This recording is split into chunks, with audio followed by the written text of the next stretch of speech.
Ernie, you will fall for this one.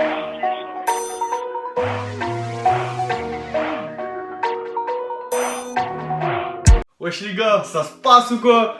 Aujourd'hui, troisième jour, on va parler Pitorejus. J'ai beaucoup moins de Pitorejus qu'avant. Voilà, parce que je me suis débarrassé de quelques spécimens pour me concentrer plus dans le bois.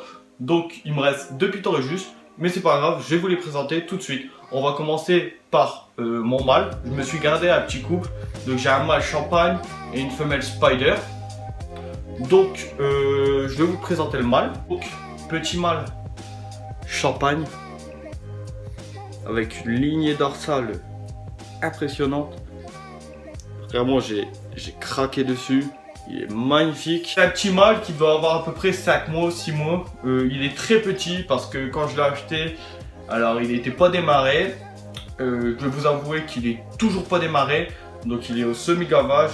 Donc je dois lui faire une contention et mettre la proie dans sa bouche. C'est pas évident, mais bon, je préfère ça plutôt qu'il s'alimente pas. J'ai tout essayé, le vivant, le mort, ouvrir la tête de la proie, tout ça. J'ai tout essayé, pas moyen qu'il mange. Donc semi-gavage pour l'instant, en espérant que quand il grandisse, il s'alimente tout seul. Ça serait cool. Vraiment des bêtes très cool. Ça mord pas, ça tape pas, c'est calme. Ça prend pas énormément de place, vous pouvez les maintenir en rack. Moi personnellement, lui il est en rack, mais ma femelle elle est en terrarium. De toute façon, je vais vous montrer le terrarium après. Et là, je vais vous montrer le petit rack du mâle. Il est dans le rack, donc sur un gros bac. Vous voyez que par rapport à sa taille, voilà quoi, il a de quoi faire. Cachette point chaud, cachette point froid, quelques décos, du substrat Chipsy, comme chez les bois, parce que c'est un substrat qui marche super bien. Les aérations là-bas. Donc voilà, il y a mon tapis chauffant et ma sonde de thermostat qui passe en dessous du rack.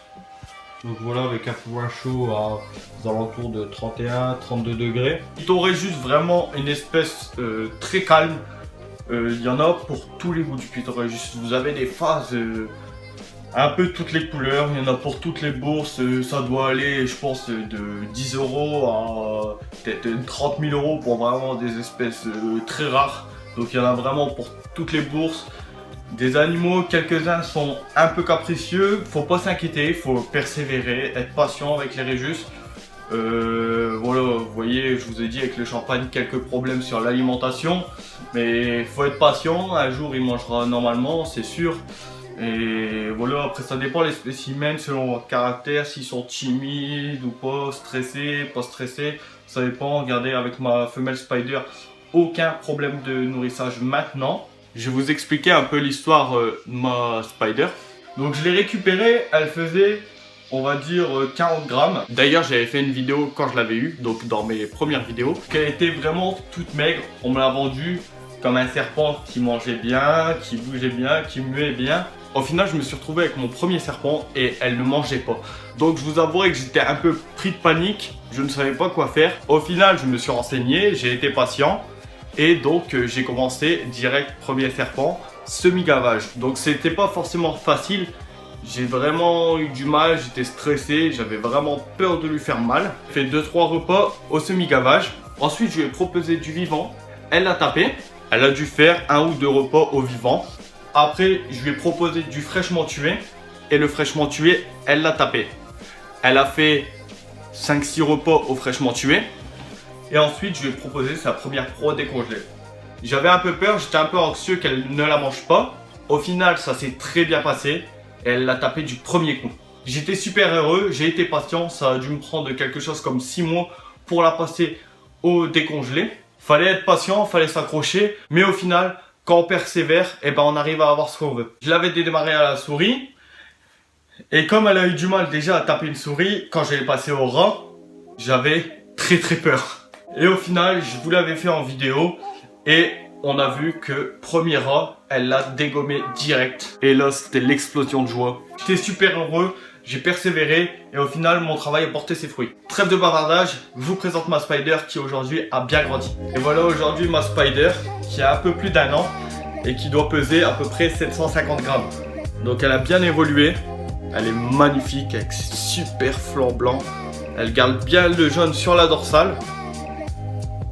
Je pense que ce serpent m'a vraiment beaucoup appris. Ça m'a appris à être patient avec les serpents, à persévérer et à pas paniquer parce qu'il y a toujours une solution.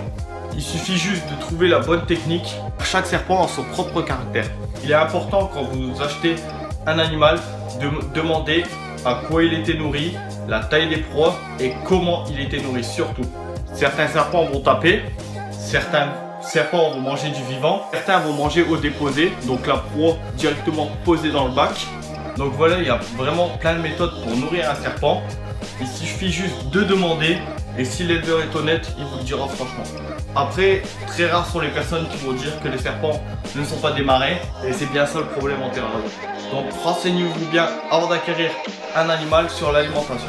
À force de persévérance, on arrive sur des super bêtes. Ne vous découragez jamais, vous allez trouver la solution. Il faut juste tester et être patient. Je vous montre le terrain. La petite spider.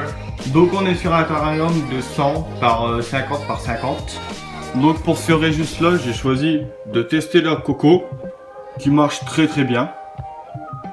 On a un petit Bouddha, des branches, la grosse gamelle d'eau, 2 cachettes. D'ailleurs là, elle part se cacher. Un néon pour l'éclairage. Maintien très simple et ça fonctionne très très bien. On est chauffé par tapis chauffant qui se trouve en dessous du terrarium, réglé bien sûr sur thermostat. Alors vous allez me dire pourquoi tu maintiens un Régis en rack et l'autre en terrarium. Déjà que le champagne a du mal à manger en rack.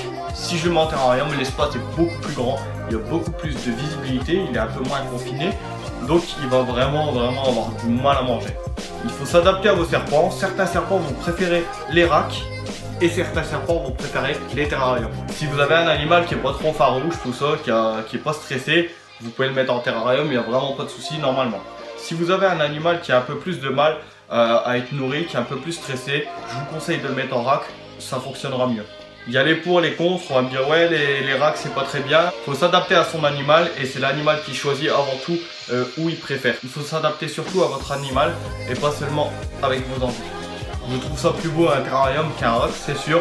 Mais voilà, des moments on n'a pas le choix, certains spécimens ne vont pas manger du tout en terrarium. Donc je vous conseille de les passer en rack. Et là je pense que vous aurez un peu plus de résultats. Après ce n'est que mon avis personnel. Moi personnellement je fonctionne comme ça. Je teste en rack et une fois que je vois qu'ils sont plus à l'aise, je peux les passer en terrarium. D'ailleurs le champagne ira en terrarium après. Parce que je préfère quand même les terrariums.